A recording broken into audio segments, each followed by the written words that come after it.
Welcome to some new r/petty revenge stories, where people share stories of small victories over those that wronged them.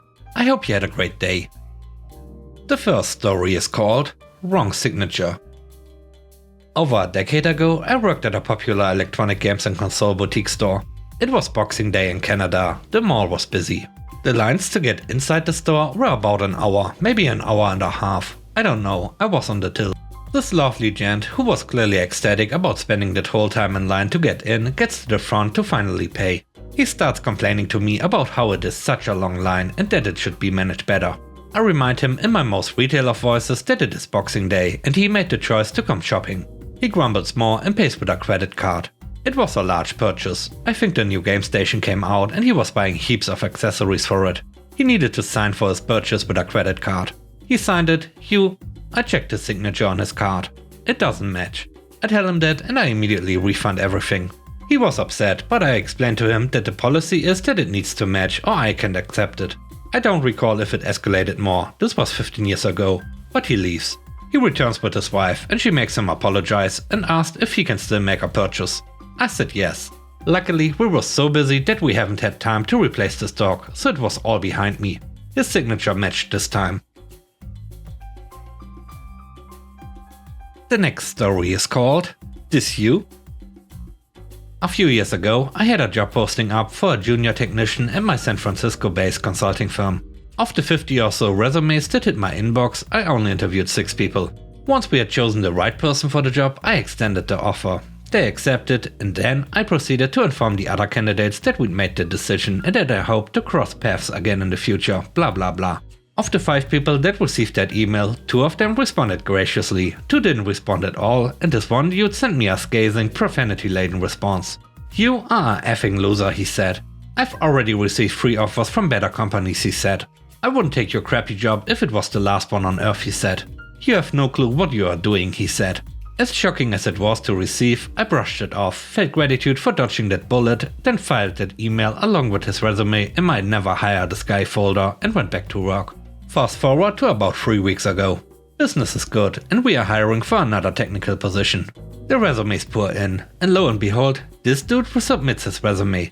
His name is unique enough and that email he sent was shocking enough that I recognized it immediately. I know how job boards can be. I'm sure he applied to countless jobs with a few clicks, but how daft is this guy for applying to my ad? I opened up my never hire this guy folder and confirmed that it's the same dude. Same physical address, same email address. I laughed it off, contacted a handful of candidates and started my hiring process. This past Monday, I get a DM inside of my hiring portal from this guy. He tells me that he's excited to learn more about the position and how he's a great fit for the job, yada yada. So I respond. "Hi, dude's name. Thanks for sending over your resume. You appear to be a great fit. I'm close to extending an offer to another candidate, but they are not exactly what I'm looking for. So we are running out of time. I'm really excited to speak with you. I'm working up in city about an hour plus drive from his apartment tomorrow. How about meeting me for coffee and we can talk about it?" The place in question is strategically about a 90-minute drive for him in commute traffic. He accepts the offer and we arrange to meet at 8:30 AM at the specific spot. 8:30 rolls around and I get a DM from him saying that he's there and wondering where I am and how to recognize me. It's at that moment that I reply directly to his email from 3 years ago, simply with, "This you?" I then respond to his DM, suggesting that he check his email. No response, just crickets. I wish I could have seen the look on his face. I tried to be better than this, but I just couldn't muster the restraint. The third story is called She Called the Cops. A few years back, I worked for a mess of a company. The job was pretty soul-crushing for many reasons. Literally, when they fired me for not doing my job, that they could never seem to find time to train me on, but had plenty of time to yell at me about, I felt strangely relieved and liberated. This was 100% a remote job. They sent me a laptop to work on. I was to send it back using a box and shipping label they would provide. Long story short, sending the box back proved to be an absolute circus. Nobody could figure out how to do this. People quit throughout the process and I was handed off from person to person like a hot potato. I had been trying to work out the shipping the laptop back situation since January. It was now June. Near the end of June, I received a call from someone, Karen, claiming to be the HR head of the US division of the company. Karen demanded to know why I have kept the laptop and not returned it. I tried to explain what has been going on, and she was having none of it. She demanded I send the laptop back immediately. I still had no box, no return shipping label to send it back, and it was 10 AM on a workday and I was at work. After 10 minutes of this, I cut her off and told her that I have already been working with 3 other people from the company on this. I told her if she wants to continue this chat to talk to them first, and then we'll talk, because I'm tired of repeating myself. And that I was at work and didn't have any more time for this, and hung up. Karen took this as the ultimate offense and was outraged. I received multiple angry texts, calls and voicemails throughout the rest of the day, all from her personal cell. I called her back when I was finally off work and she launched into a tirade. She told me I had 24 hours to return the stolen laptop, or she would call the police and report the laptop as stolen. I still had no box and no shipping label, but she didn't care. I didn't want to pay the $35 to ship it back, but I just wanted this nightmare to end, so I asked what address to ship it to and she told me. Well, she didn't wait 24 hours like she said she would, because about an hour later I get a call from the local PD about a laptop that has been reported as stolen. I was fuming. Long story short, I returned the laptop, paid the shipping fees, got it all recorded on my phone, showed the police officer when they came to my apartment, and that was that. On a completely unrelated note, I had been unemployed for a while before the sale job and had shopped around for health insurance. Little did I know that if I ran to this incorrect/fraudulent website, filled out a certain online form and clicked submit, that my contact info ended up in some database somewhere. And I would be called 2 to 3 times a day from nameless call center people and robots asking about health insurance. The calls finally lightened up after a couple of years and multiple attempts to block spam calls, from going to anti-spam websites to calling my carrier to figure out different options. Now I only get spam calls for insurance maybe once a month. Back to Karen.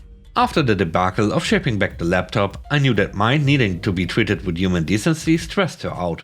Getting overly stressed is bad for your health, and I was genuinely concerned for her health.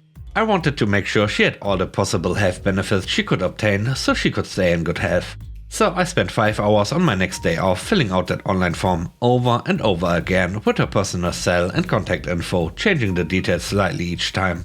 One time she was a smoker, another time she wasn't, but drank. You get the idea. And I filled it out and submitted it again, and again, and again. I'll never know what impact it has, because she'll never know it was me, and we have no mutual connections, but I'd like to think she now shares my experience with these robocalls. To make sure the calls don't die down, because I just genuinely care about her health so much, I made a reminder to resubmit the form once per year. Every year. It's been 3 years. Golly, I hope Karen's health is doing better now. The last story is called Neighborhood Fun. About 4 years ago, we moved to a rural area from a large city on a road that used to be a village 75 years ago. Think 10 houses on a mile of road with small acreage behind the homes. Our rural mail carrier likes to gossip. She knows who's paying child support, who orders adult stuff, what political affiliation everyone is, all gleaned from the mail they get. My family is not all white. I have several adopted kids of various ethnicities. We had lived here for about a year when I started getting lots of flat tires. I found nails sprinkled amongst the rocks of my driveway. Someone keyed my car and wrote a slur in the paint. Our window was broken and our cat went missing. The sheriff did nothing. The mail carrier though told me that a fellow in a house down the road was bragging to her about how he was working on getting the racial slurs out of the neighborhood. This guy was not well liked.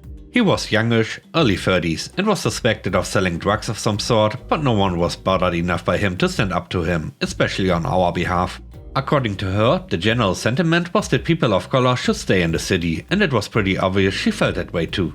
So I sent a donation in that neighbor's name with his address to the Satanic Temple. I knew he'd be on their mailing list. The Satanic Temple is a liberal organization that is pretty cool, so I didn't mind giving them a donation. I made up some big manila envelopes with return logos with goat heads and pentacles and had friends in different states mail them to him. I also ordered a small thing for him from a richy sounding shop on Etsy. Pretty soon the hot gossip was that this guy was a Satan worshipper, which in this white conservative Christian area is thought to be shocking. I told the mail carrier that my cat was missing and people were sure it had been sacrificed. That winter we made sure to go around and help shovel everyone's walkways.